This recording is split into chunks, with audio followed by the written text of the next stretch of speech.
bienvenue dans Clés Actu. Chaque vendredi, Sophie, Marc et Julie décryptent l'actualité mondiale.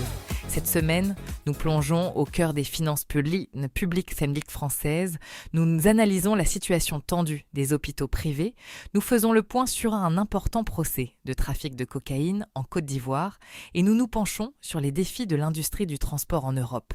C'est parti. Commençons par la France et une analyse économique qui fait débat. Le système de protection sociale français, pilier de notre modèle social, est scruté à la loupe par Jean Peyrelevade dans une récente chronique. De quoi parle-t-on exactement ? Il s'agit de la part du produit intérieur brut que la France consacre à cette dépense publique, en particulier celle liée à la protection sociale. Les chiffres en sont impressionnants. 58% du PIB pour les dépenses publiques, dont 32% dédiés à la protection sociale, soit 5 points de PIB de plus que la moyenne européenne. Cela représente près de 900 milliards d'euros, ou environ 13 000 euros par habitant. L'auteur pointe un financement qui repose en partie sur des richesses fictives, alourdissant le déficit public et pesant sur les entreprises. Et les conséquences sont concrètes pour les entreprises, notamment via des cotisations patronales élevées.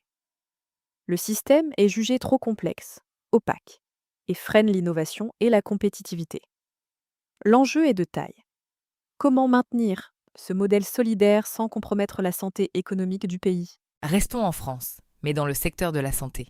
Le baromètre Roland Berger, pour la Fédération de l'hospitalisation privée, révèle une dégradation de la situation financière des cliniques et hôpitaux privés. Julie, quel est le constat sur le terrain ? Le constat est alarmant. 45% des établissements privés étaient déficitaires en 2024.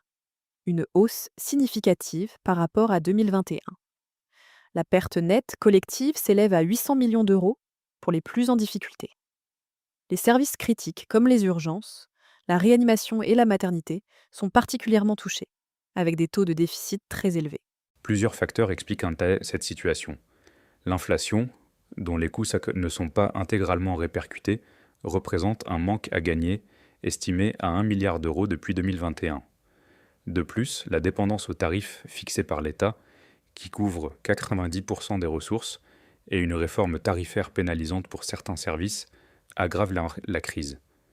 L'enjeu est le risque de fermeture de services, notamment en obstétrique dans les zones isolées.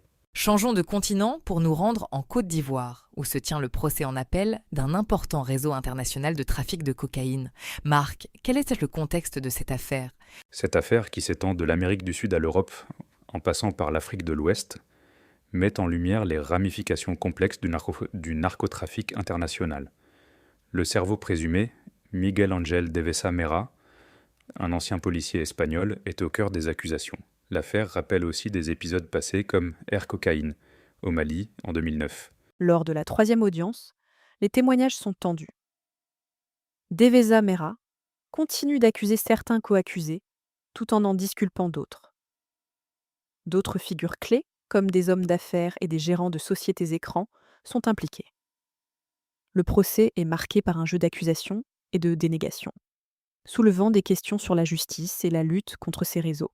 Enfin, un regard sur le secteur du transport en Europe, avec le rapport annuel 2024 de Type Group, leader européen de la location de véhicules utilitaires. Marc, quels sont les chiffres clés de cette performance ? Type Group affiche une croissance solide en 2024, avec un chiffre d'affaires de 1,19 milliard d'euros, en hausse de 8%. L'EBITDA suit la même tendance, atteignant 488 millions d'euros. L'entreprise a également procédé à plusieurs acquisitions stratégiques et renforcé sa présence numérique avec son produit Type Insight. Malgré un contexte macroéconomique incertain, la flotte reste bien utilisée et les investissements ciblent la flexibilité. La stratégie de durabilité est également au cœur des préoccupations, avec des objectifs ambitieux de neutralité carbone pour 2030 et un fort engagement dans la rénovation et la remise à neuf des unités. La cession de Type Canada et l'intégration de nouvelles acquisitions montrent une volonté d'optimisation et de croissance, tout en restant prudent face aux risques liés au taux d'intérêt et à la valeur résiduelle des actifs. Voilà pour cette semaine. Nous avons vu les défis économiques et sociaux en France, la lutte contre le trafic international et les enjeux du secteur du transport en Europe. C'était Clés Actu. À vendredi prochain.